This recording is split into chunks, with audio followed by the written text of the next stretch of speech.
So in the Text and conText Lab, it is a partnership with the university library system. What we can do in here is make an entire book from scratch. So you can start out by making paper, you can marble paper, you can do calligraphy, you can do typesetting and work with the letter presses, and then do bookbinding.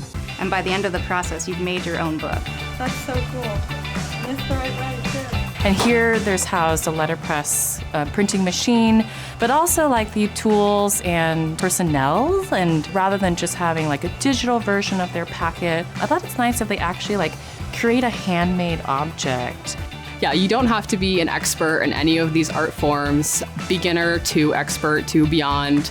We really have, our staff are here to help. They're really welcoming, and yeah, you don't need to know how to do anything ahead of time, and you can come out with something really cool.